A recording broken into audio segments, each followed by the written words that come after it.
बिस्मिल्लाहिर्रहमानिर्रहीम। नाजरीन, president Xi Jinping ने आज बीजिंग में प्रेसिडेंट डोनाल्ड ट्रंप से मीटिंग की। इस मीटिंग के दो मेजर आउटकम्स हैं मेरी नज़र में। नंबर एक, प्रेसिडेंट शी जिनपिंग ने प्रेसिडेंट डोनाल्ड ट्रंप को सजेस्ट किया, चले आए हम पार्टनरशिप बिल्ड करते हैं, हम पार्टनर्स बनते हैं, अपनी दुश्मनी को ख़त्म करें, अपनी राइवलरीज को ख़त्म करते हैं। आई थिंक ये वो माइंड सेट है जो कि पूरी दुनिया चाहती है, और दुनिया चाहती है कि दोनों बड़ी पावर्स के दरमियान कॉपरेशन हो। उस कॉपरेशन का डिविडेंड ना सिर्फ दोनों मेजर पावर को मिलेगा बल्कि पूरी दुनिया को मिलेगा। क्यों पार्टनरशिप इंपॉर्टेंट है?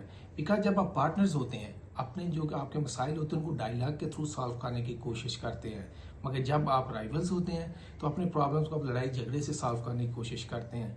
इसी तरह जब आप पार्टनर्स होते हैं, आपको एक दूसरे के जो चैलेंजेस होते हैं, उनको प्रॉब्लम पेश आ रहे होते हैं, आपकी कोशिश होती है कि आप इसमें कंट्रीब्यूट करें उसको हल करने में पॉजिटिव तरीके से। मगर जब आप राइवल होते हैं तो आप समझते हैं कि ना भी एक अपॉर्चुनिटी है मुखालिफ को अंडरमाइन करने के लिए। मेरे ख्याल कहता है अगर पार्टनरशिप मेंटालिटी को प्रेसिडेंट डोनाल्ड ट्रंप भी एक्सेप्ट करते हैं तो ये बहुत बेनिफिशियल होगा। ये दोनों कंट्रीज को हेल्प करेगा थाईसैड ट्रैप को अवॉइड करने में। ये दोनों ममालिक के लिए हेल्पफुल होगा कि दोनों ममालिक की जो कि लोग हैं उनकी प्रॉस्पेरिटी के लिए काम करें और ग्लोबल चैलेंजेस को भी हल कर सकें। और दूसरी जो मेजर चीज़ हुई है, प्रेसिडेंट शी जिनपिंग ने बड़े वाज़ेह अल्फाज में कहा है कि ताइवान चाइना की रेड लाइन है, हर किसी को इसको मानना पड़ेगा और इसकी एहतराम करना पड़ेगा।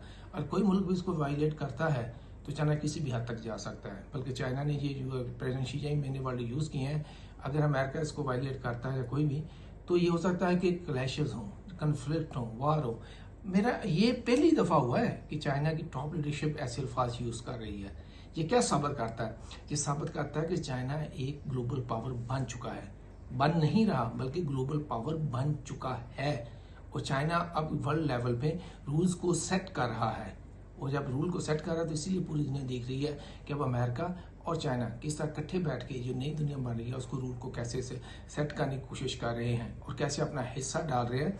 और बाकी सारी बातें बाद में होगी, मगर इस वक्त ये बात बड़ी अहम है कि ये जो लैंग्वेज है, वो जो कॉन्फिडेंस है, ये शो करता है कि चाइना एक ग्लोबल पावर बन चुका है।